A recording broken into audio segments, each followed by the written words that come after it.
درود بر شما، آرمان صبوغی هستم. امروز می‌خوام راجع به یک موضوع ترند به اسم ASI Artificial Super Intelligence یا فراهوش مصنوعی صحبت کنم. امروز یک ابزار قدرتمند شده. خوبه، بده، فرصت یا تهدیده. با ما تا انتهای این ویدیو همراه باشید. مطالب بسیار مهمی مورد بررسی قرار خواهد.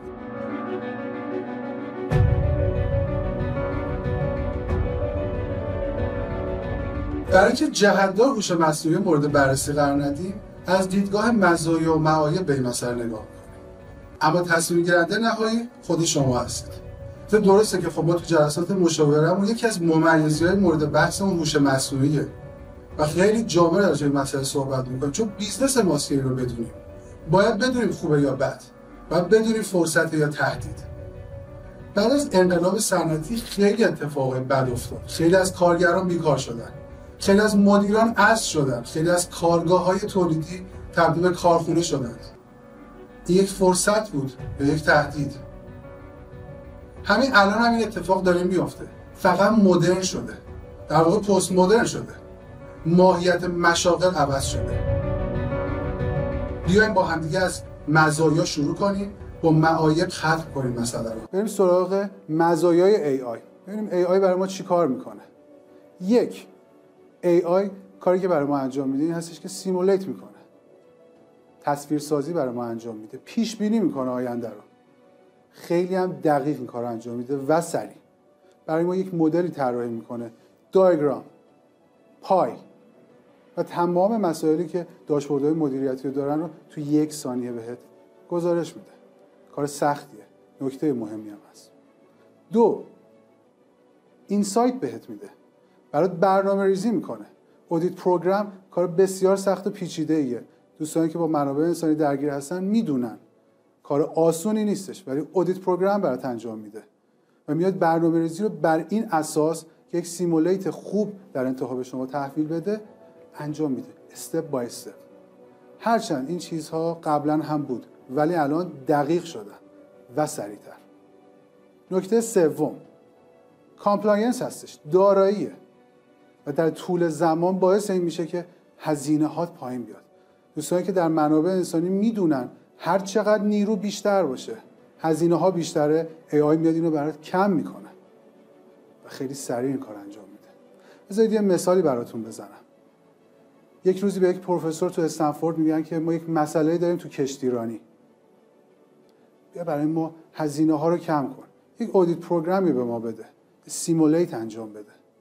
ایشون یک طرحی میریزه و به AI تمام دیتاهای خام رو میده. بعد از یک مدتی AI جواب میده. البته به کامپیوتر سیستم ربط داره این مسئله که چقدر، ولی مسئله اون نیست اینجا. مهم اینه که جوابی که داد جواب درستی بود. بعد گفت مسیری که این کشتی‌ها دارن به چین میرن عوض شه. 10% سالیانه هزینه‌های شما پایین میاد. 10% تو اون بیزنس خیلیه. اعداد بیلیون دلاریه. و ببینید چه اتفاقی افتاد. سالهای سال داشتن از اون مسیر میرفتن. هیچ کس به این فکر نکرد که بیا یک کار ساده، یک مسیر رو عوض بکنه، 10% تو کل هزینه‌ها صرفه‌جویی میشه. چطور داره این کار رو انجام میده؟ نکته 4، الگوریتم‌ها، نورال نت. تمامی اینها تو دیپ لرنینگ اتفاق میفته، ماشین لرنینگ. دارن میان این کارا رو انجام میدن. کدنویسا یک کد میدن و در انتها یک جواب میگیرن. این الگوریتم‌ها سلف ایمپروو هستش. خودشون خیلی راحت افزایش بهره وری میدن. هی پیشرفت میکنن. ایراد خودشون رو خودشون میگیرن و شما یک بار، فقط یک بار بهش تسک میدی. و قرار نیست بهش توضیح اضافه تری هم بدی. نکته 5، هایرارکی اینفو میکنه. چیکار میکنه؟ صحت سنجی داده میکنه. اطلاعات شما رو دسته‌بندی میکنه. اونایی که لازمه رو ازش استفاده میکنه، اونهایی که اشتباه رو دور میریزه. خیلی نکته مهمیه و قابل توجه، چون ما مشکل بزرگی داریم با داده. ایلان ماسک اومده یک ایده قشنگ داده، گفت من داده هایی که تو دنیا وجود داره قبول ندارم، دوست ندارم. رفت ایکس رو خرید، 44 بیلیون دلار. بعد که ایکس رو خرید، کاری که انجام داد این بود که AI خودش رو انداخت، تروف جی پی تی. کار قشنگی بودش. به نظر من کار درستی کرد. هم سرمایه گذاری کرد، هم آینده رو برای خودش خرید. صحت سنجی داده دیگه لازم نبود. داده دست خودش بود. میدونست باهاش چی کار کنه. سوال درست میپرسید، جواب درست هم میگیره. نکته ششم، هیومن ارور. کاری که میکنه چیه؟ مشکلاتی که برای سند زدن کارهای اداری وجود داره. کارمندی که قراره صبح دیر بیاد، کارمندی که قراره نیاد، کارمندی که امروز اعصاب نداره، مشکلات تو AI وجود نداره. تمامی اینها رو برطرف کرده. یک سری اتفاقات بدی که ریسک پذیره تو سازمان‌های بزرگ، اونا رو از بین برده. و اینها مزایای AI امروز.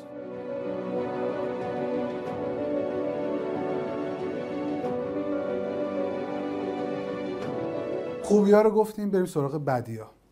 چه اتفاق بدی میفته؟ دیتای بد بده یا کراپ دیتا، جواب اشتباه هم بگیر. مشکل اینجاست که تمام دیتاهایی که توی وب وجود داره درست نیستن، دیسنترالایزد هم نیستن، یعنی میشه توشون دست برد. سوال اشتباه جواب اشتباه بهت میده و این نکته خیلی مهمیه. دومین نکته جاب ترانسفورمیشن هستش. چه اتفاقی میفته؟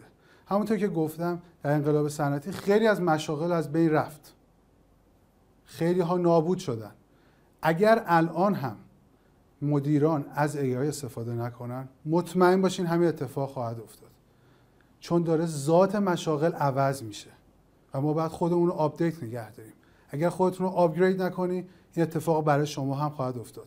پس تهدیده. نکته سوم اینه که قانون و فرهنگ رو نمیشه به شناسوند.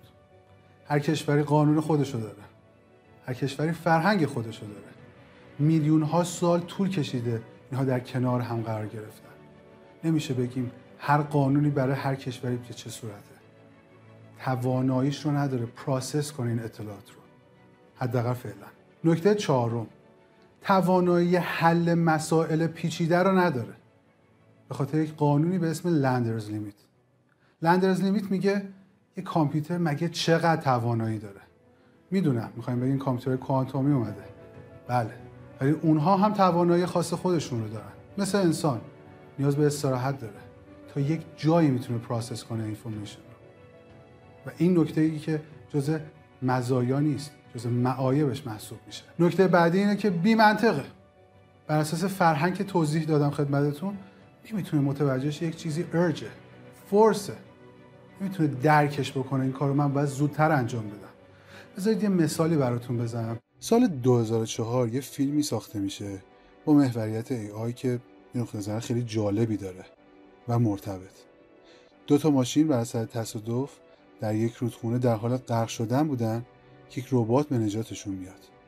یک دختر بچه 10 ساله و یک پلیس.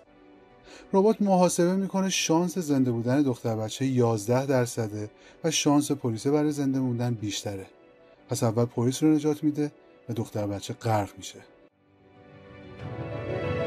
این اتفاق یه تراژدیه، یک ضعف بزرگه، چون میاد اطلاعات رو دسته‌بندی میکنه، چون کامپلکسیتی نداره، بی منطقه و این یک ضعفه. ضعف بعدی این هستش که قابلیت هک شدن داره، دیسنترالایز نیست، غیر متمرکز نیستن اطلاعات، دست یک مجموعه است، دست یک شخصه، پس میتونه هک شه و مشکل سکیوریتی داریم باهاشون. امیدوارم خوب تصمیم بگیرید، ببینید چه استفاده‌ای میتونیم ازش ببریم. عرض کردم ما تو جلسات مشاورمون تمامی مسائل رو نشستیم با تمام جزئیات مورد بررسی قرار دادیم. میدونیم برای چه شغلی چه کاری باید انجام بدیم، میدونیم چه جوری باهاش برخورد بکنیم، میدونیم ازش چه استفاده‌ای بکنیم، چه بهره‌ای ببریم. امیدوارم که شما هم براتون مفید واقع شه و ازش استفاده خوب ببرید. و یادتون باشه کسایی که از AI الان استفاده نکنن مثال همون مدیرانی هستن که از ابزار قدرتمند انقلاب صنعتی قبلی استفاده نکردن. شما هم به درستی ازش استفاده